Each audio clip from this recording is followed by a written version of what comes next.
जुन्नर तालुक्याच्या संदर्भातला मी प्रकल्प जो सांगितला हा केवळ जुन्नर तालुक्याच्या संदर्भात विषय नाही की हे जर 59 प्रकल्प जर आपण बघितले तर हे संपूर्ण सह्याद्री रांगेमध्ये जर हे प्रकल्प होत असतील तर यातला पर्यावरणीय नुकसान किती आहे। बेसॉल्टचा हा संपूर्ण खडक बनलेला आहे।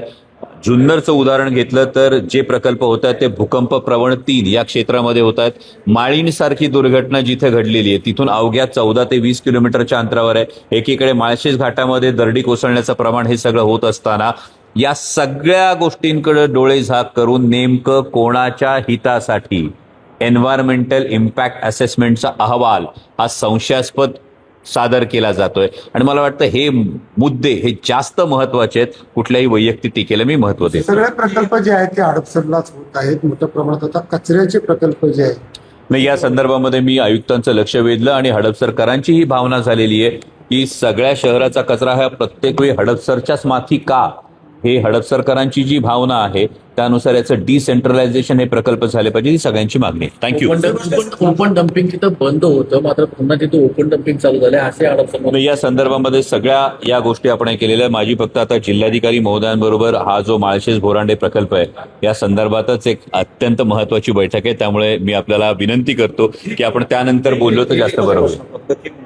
तुम्ही सगळे खासदार भेटल्यानंतर परत एकदा एनडीए मध्ये राष्ट्रवादी काँग्रेस पार्टी शरदचंद्र पवार जाणार असल्याच्या मला वाटतं हे राजकारणाच्या संदर्भामध्ये हे खरं तर दुर्दैवी गोष्ट आहे। देशाचं नेतृत्व करणाऱ्या पंतप्रधानांना जर कोणतेही खासदार भेटले आणि ते दिवसाढवळ्या जर भेटले तर मला असं वाटतं की त्यानंतर अशा काहीतरी चर्चा करण्यात काही उद्देश नाहीये।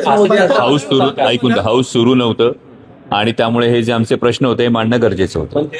16 ऑक्टोबरला बारामतीमध्ये येत आहेत कार्यक्रमासाठी साहेबांसोबत। या आधी सुद्धा ते अनेकदा येऊन गेलेले आहेत आणि त्यामुळे या सगळ्या गोष्टींचा लगेच अन्वयार्थ हा राजकारणाच्या दृष्टीने लावणं योग्य नाही। 15 ऑगस्टच्या भाषणामध्ये दिमागी नक्सल हा शब्द प्रयोग केलेला आहे, त्यामुळे नवीन पार्टी देखील पक्ष देखील सुरू केलेले काय दिमागी नक्षलवाद हा पक्ष कशा पद्धतीने बघताय कधी कसं या पद्धतीनं लोकशाही मधलं एक सौंदर्य आहे, लोकशाहीचं सौंदर्य की तुम्ही स्वतंत्र विचारधारा स्वतंत्र विचार प्रणाली ही ठेवू शकता। जोपर्यंत ती राष्ट्रहितासाठी पोषक आहे तोपर्यंत वेगवेगळ्या विचारधारांचं हे स्वागत या प्रवाहात व्हायला पाहिजे ही अपेक्षा खरं तर देशाच्या संविधानामध्ये सुद्धा आहे। आणि त्यामुळे मागे जसं सर्वोच्च न्यायालयाच्या न्यायमूर्तींनी एक विधान केल्यानंतर जी एक मूवमेंट ही सुरू झाली कॉक्रोच पार्टीच्या निमित्ताने, तसे हा दुसरा काहीतरी प्रकार असू शकतो। मी त्याच्याविषयी मला पूर्ण माहिती नाही त्यामुळे त्यावर भाष्य करणं योग्य नाही। थँक्यू।